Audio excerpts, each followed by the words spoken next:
अस्सलाम वालेकुम नाजरीन, थर्ड एम्पायर की अगली एपिसोड के साथ अदरीस मलिक हाजिर खिदमत है। आज हम बात करेंगे, हमारे साथ एक गेस्ट भी होंगे, पाकिस्तान एथलेटिक फेडरेशन के प्रेसिडेंट हैं।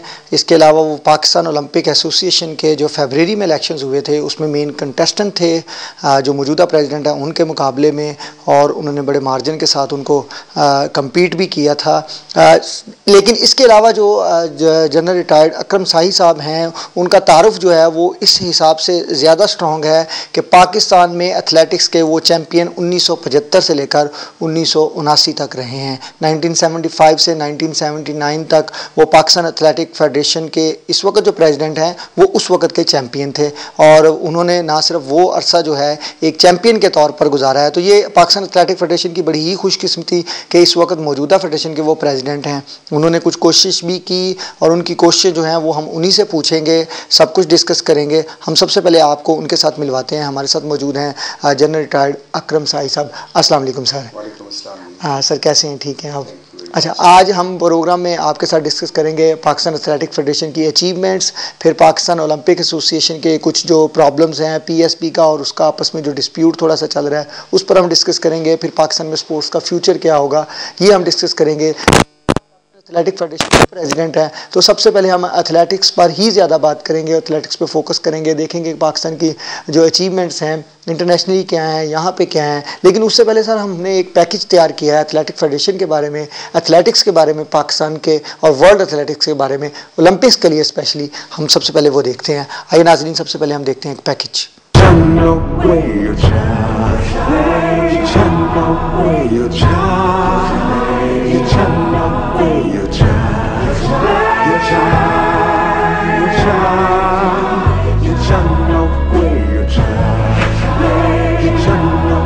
खेलों की तारीख में लंदन ओलंपिक्स 2012 के जदीद तरीन और महंगे तरीन खेलों के मुकाबले होंगे। लंदन ओलंपिक्स के मुकाबले 27 जुलाई से शुरू होकर 12 अगस्त तक इख्तिताम पजीर होंगे।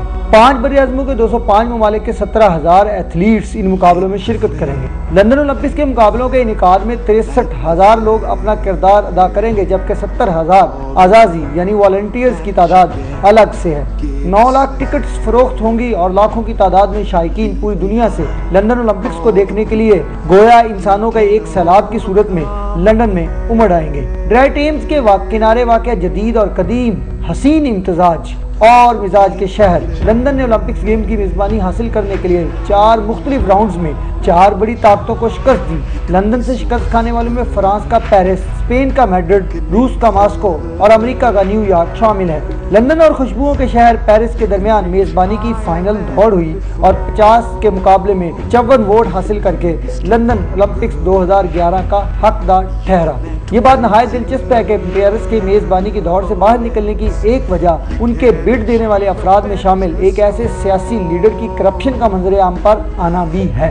17,000 एथलीट्स और 6 लाख से जायद शायकीन को अपने अंदर समोने के लिए ओलंपिक्स विलेज के नाम से एक नया पार्क तामीर किया गया। ग्रेटर लंदन के सनती इलाके स्टैटफोर्ड में अपनी नौयत का जदीद तरीन पार्क जो 500 एकड़ रकबे पर मुहित है, इसमें मुख्तलिफ पार्क, स्टेडियम और ट्रैक्स नए सिरे से तामीर किए गए। इस पार्क की तामीर सितंबर 2006 में शुरू हुई और 5 साल की रिकॉर्ड मुद्दत में इसे सितंबर 2011 में मुकम्मल किया गया। लंदन ओलंपिक्स के तमाम मामलात को देखने के लिए लोको जी के नाम से एक ऑर्गेनाइजिंग कमेटी कायम की गई। लॉर्ड कोए की सरबराही में काम करने वाली लोको जी में 2000 से जायद ई सर्वर्स और 500 से जायद मैनेजमेंट यूनिट्स काम कर रहे हैं। 9.3 बिलियन पाउंड का सरमाया इकट्ठा करना और उसे अवाम के लिए इस्तेमाल करना भी लोको जी ही के जिम्मे है। नीचे से खोखला मगर लंदन, जिसमें ज़ेरे ज़मीन एक अलग ही दुनिया बसी हुई है। ग्रेटर लंदन को अंडरग्राउंड ट्यूब और ट्रेन के हिसाब से पहले ही 7 जोन में तकसीम किया गया है, मगर लंदन ओलंपिक्स के लिए इसकी नए सिरे से जोनबंदी करते हुए इसे 3 जोनों ग्रेटर लंदन अब ओलंपिक जोन, रिवर जोन और सेंट्रल जोन पर मुश्तमिल है। पहले जदीद तरीन ज़राए आमतरफ से लेस लंदन 8 नए ट्रेन सिस्टम 4000 खसूसी ट्रेनें भी चलाएगा। इन बाला ज़मीन और ज़ेरे ज़मीन चलने वाली ट्रेनों की मदद के लिए केबल सर्विस का खसूसी इजाफा भी लंदन ओलंपिक से शुरका के लिए किया गया है। इन ज़राए आमतरफ के शुमारियाती तज्ज़िये के मुताबिक ग्रेटर लंदन में 2,40,000 अफराद 1 घंटे में एक जगह से दूसरी जगह मुंतकिल होंगे। ये लंदन ओलंपिक्स की मेज़बानी और उसमें आने वाले एथलीट्स और शुरका की तफसीलात। मगर अब जायजा लेते हैं पाकिस्तान, भारत और ईरान की 3 ओलंपिक कमेटियों का, जिनके ज़ेरे निगरानी पलने बढ़ने वाले एथलीट्स लंदन ओलंपिक्स में शिरकत करेंगे। सबसे पहले हमसाया मुल्क भारत, उसकी बात करते हैं। कुल 80 एथलीट्स जिनमें 57 मर्द और 23 खवातीन शामिल हैं 12 खेलों के 53 मुकाबलों में हिस्सा लेंगे। दोस्त इस्लामी मुल्क ईरान के कुल 53 खिलाड़ी जिनमें से 45 मर्द और 8 खवातीन एथलीट्स शामिल हैं कुल 53 ही मुख्तलिफ मुकाबलों में हिस्सा लेंगे। जबकि पाकिस्तान बशमूल हॉकी टीम के 18 खिलाड़ियों के कुल 23 खिलाड़ियों के साथ लंदन ओलंपिक में शिरकत करेगा। लंदन ओलंपिक से 4 खेलों के 5 मुकाबलों में पाकिस्तान के ये खिलाड़ी हिस्सा लेंगे। हालात की सितमजरीफी है या खेलों की तंजीमों की या फिर हुकूमत की, कोई भी जिम्मेदारी लेने को तैयार नहीं, बल्कि उल्टा उनकी लड़ाई के बायस लंदन ओलंपिक्स में शिरकत पर पाबंदी का खतरा ही आन पड़ा था, जो बड़ी मुश्किल से टला है। अल्लाह करे अगले 2 माह की मोहलत ख़त्म होने के बाद खेलों की फेडरेशन के नाम नहाद कायदीन को अक्ल कुल और ज़र्फ अता कर दे कि वो खेलों के हकीकी फ़रोग़ के लिए भी काम करने पर आमादा नजर आएँ। हाँ, वेलकम बैक जी नाजरीन। देखा आपने पैकेज, सर आपने भी पैकेज देखा और आपने इसमें देखा कि हमने एथलेटिक्स पे कुछ जो अचीवमेंट्स हैं पाकिस्तान की उन पे रोशनी डाली, और आपने जैसा कि पैकेज में देखा कि पाकिस्तान ने हमेशा जो एथलेटिक्स की अचीवमेंट्स हैं वो जनूबी एशिया या एशिया तक ही महदूद रहीं, हम वर्ल्ड एथलेटिक्स तक पहुँच नहीं पाए। इसको सबसे पहले हम डिस्कस करेंगे, और फिर चूँकि ओलंपिक्स इस वक्त सर पे हैं, थोड़े ही दिनों बाद ओलंपिक्स शुरू होने वाले हैं, पाकिस्तान के 2 एथलीट जो हैं राबिया आशिक और लियाकत अली जो हैं वो भी पार्टिसिपेट करने जा रहे हैं। तो सबसे पहले हमें बताइएगा कि ओलंपिक्स के हवाले से पाकिस्तान एथलेटिक फेडरेशन की तैयारियां कैसी हैं और हमें क्या होप होगी इन दोनों एथलीट से। बिस्मिल्लाहिर्रहमानिर्रहीम। सबसे पहले तो मैं आपका अदरीस मलिक साहब बड़ा शुक्रगुजार हूँ कि आपने टाइम निकाला है और आपने मुझे मौका दिया है कि मैं एथलेटिक्स के ऊपर ख़ास तौर पे और पाकिस्तान में खेलों के ऊपर कोई बातचीत कर सकूं, चूँकि एथलेटिक्स तो ख़ास तौर पे मेरा पैशन है। जैसे आपने कहा, ये वो गेम है जो मैं ख़ुद करता रहा हूँ, इसलिए मेरी टोटल इसके साथ एक कमिटमेंट है, जिसकी वजह से मैं एथलेटिक्स फेडरेशन की प्रेसिडेंटशिप भी जो एक्सेप्ट की, मैं इसको रिस्पॉन्सिबिलिटी समझता हूँ। तो बहुत मेहरबानी कि किसी ने क्रिकेट से हट के भी आप लोग जो हैं कुछ थोड़ी बाकी गेमों पे भी तवज्जो दे रहे हैं, इसका मैं आपका शुक्रिया अदा करता हूँ।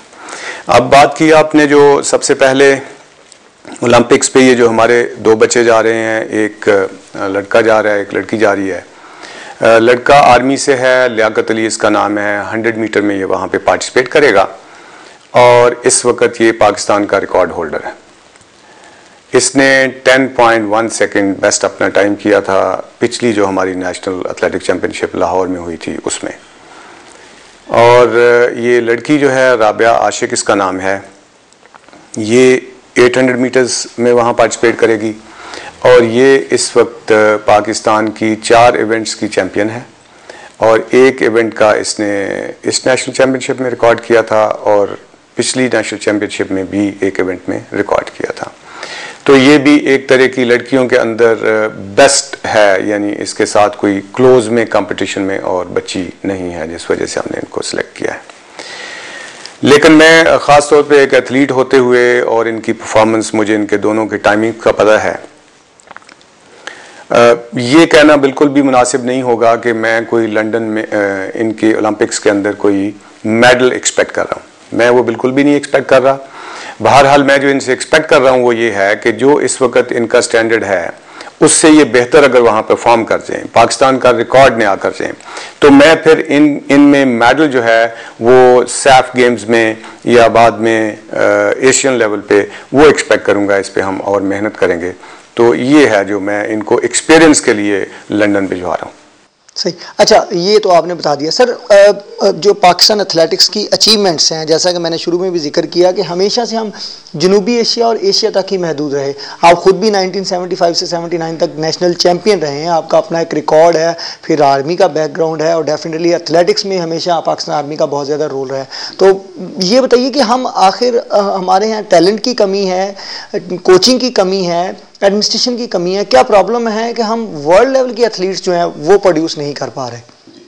ये इदरीस, बहुत अच्छा आपका ये सवाल है कि जी क्यों हम अपने आप को सिर्फ सैफ गेम्स और एशियन गेम्स लेवल तक ही महदूद कर रहे हैं और वहाँ तक ही सोच रहे हैं। उसमें बहुत सारे एस्पेक्ट्स हैं जिनको हमें देखना है। एक तो जैसे आपने खुद पहला कह दिया कि क्या हमारे टैलेंट की कमी है पाकिस्तान के अंदर। मेरा ज़ाती ख्याल ये है और मेरी जो विजन है स्पोर्ट्स की, उसके मुताबिक ये एक बड़ा पॉइंट है, उस विजन का ये हिस्सा है कि हमारे अंदर टैलेंट की कमी क्या, हम किसी भी मुल्क में जितना टैलेंट हो सकता है स्पोर्ट्स का, उस ज़्यादा मुल्कों से ज़्यादा है और किसी से भी कम नहीं है। टैलेंट की कोई कमी नहीं है। अब आ गया कि अगर टैलेंट की कमी नहीं है तो फिर क्यों हम वर्ल्ड लेवल पे प्रोड्यूस नहीं कर पा रहे, परफॉर्मेंस नहीं हो रही। उसमें जो बाकी चीज़ें आपने कही कि फॉर एग्जांपल क्या कोचिंग की कमी है, यस मैं कहूँगा, उस पर डिटेल में बात कर लेंगे कि हमारे पास ट्रेंड कोचेज़ नहीं हैं, जो वर्ल्ड लेवल के ट्रेंड कोचेज़ हैं बाकी दुनिया के पास, वो हमारे पास नहीं हैं। फिर रिसोर्सेज की बड़ी कमी है हमारे पास। अभी आप देखिए जैसे पूरे पंजाब के, पूरे पाकिस्तान के अंदर टोटल 6 टार्टन ट्रैक्स हैं और पूरे पंजाब में इतना बड़ा सूबा है, एक ही टार्टन ट्रैक है और उसके अलावा कोई लोगों के पास चॉइस नहीं है कि पूरे पंजाब से अगर किसी ने टार्टन ट्रैक के ऊपर ट्रेनिंग करनी है जिसमें उन्होंने बाहर जाके कम्पीट करना है, तो एक ही है लाहौर में। और बदकिस्मती से वो टार्टन ट्रैक भी एथलेटिक्स रेफरेंस में बात करूंगा कि वो एथलेटिक फेडरेशन के पास नहीं है, वो किसी और के पास है। एथलेटिक फेडरेशन उनसे वो टार्टन ट्रैक जो है वो मांगती है कि जी हमने कंपटीशन करवा रहे हैं, आप हमें दे दीजिएगा। तो अब बच्चे जब पूरे लाहौर से ही एक जगह नहीं इकट्ठे हो सकते तो पूरे पंजाब से आके क्या यहाँ पे ट्रेनिंग करेंगे। तो ये इस तरह की फैसिलिटी जो है वो हर कोने में होंगी जब पाकिस्तान में, तो तब जो हमारा टैलेंट है वो बाहर निकलेगा, लोगों को मौका मिलेगा इसमें ज़्यादा से ज़्यादा लोगों को आने का। इस वक्त मेरे ख्याल में पूरे पाकिस्तान में बच्चे बच्चियां मिला के तो कोई मे बी 2-3 हज़ार या एट द मोस्ट 5,000 लोग जो हैं वो एथलेटिक्स कर रहे होंगे। 18 करोड़ हमारी आबादी है, तो उसमें जो यूथ है वो कम से कम 8 करोड़ उसमें यूथ है जो फर्ज करें 10 साल से लेकर 25 साल तक है। तो इस 8 करोड़ में से मेरा ख्याल ये है कि अगर आधे नहीं तो कोई चौथा हिस्सा को 2 करोड़ ही एथलेटिक्स करें, तो जब 2 करोड़ एथलेटिक्स करेंगे या फॉर दैट मैटर बाकी गेम्स करेंगे तो उसमें खुद ही टैलेंट जो है आपके सामने आ जाएगा।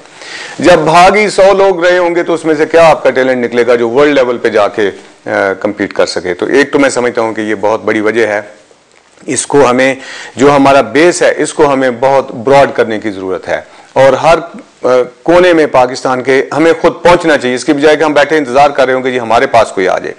ये जो बड़े अच्छे हमारे स्कूल सिस्टम्स हैं, बीकन हाउस, सिटी, इस तरह के जो स्कूल्स हैं जिनमें एजुकेशन पे बड़ा एम्फोसिस है, बड़ा अच्छा ये कर रहे हैं एजुकेशन के फील्ड में, इनको साथ में स्पोर्ट्स में भी इंटरेस्ट लेनी चाहिए। और ये बच्चे जो हैं एफ्लुएंट घरों के हैं, इनको खाने पीने का कोई मसला नहीं है और इनको अगर इसमें डाला जाएगा तो फिर बेहतर हमारे रिजल्ट्स आ सकते हैं। अच्छा सर, अब चूंकि आपका सेकंड ईयर जा रहा है बीइंग ए प्रेसिडेंट एथलेटिक्स, हम कुछ बात करेंगे कि एथलेटिक्स में आपकी 1 साल की जो अचीवमेंट्स हैं, क्योंकि पिछले टर्नओवर्स आपने बता दिए कि ये प्रॉब्लम्स हैं, वो मैं समझ गया सारी बातें। हम ये जानना चाहेंगे नाजरीन के लिए भी कि जो एथलेटिक्स ने पिछले 1 साल में क्या अचीवमेंट्स ली हैं, फिर आपके फ्यूचर प्लान्स क्या हैं। चूँकि आपने एक बहुत बड़ी लंबी चौड़ी प्रेजेंटेशन, एक स्ट्रक्चर आपने डिज़ाइन किया था जब आप पाकिस्तान ओलंपिक एसोसिएशन के प्रेसिडेंट के तौर पे कंटेस्ट कर रहे थे, उस पर हम बाद में डिस्कस करेंगे, लेकिन पहले चूँकि एथलेटिक्स पे मैं डिस्कस करना चाह रहा हूँ सारी बातें। तो हमें वो जो फ्यूचर प्लान्स आपने 2-4 बनाए हुए हैं या कोई स्ट्रक्चर क्रिएट किया है, जैसा कि आप विजनरी इंसान हैं और विजनरी तौर पर काम करते हैं इससे पहले सारी सर्विसेज में भी और फिर यहाँ पे भी, तो मैं इसलिए हम जानना चाहेंगे कि वो आपने जो प्लान बनाए हुए हैं वो क्या हैं और पिछली अचीवमेंट्स क्या हैं। इस पे मैं सबसे पहले ये कहूँ, जैसे आपने खुद ही कहा कि पिछले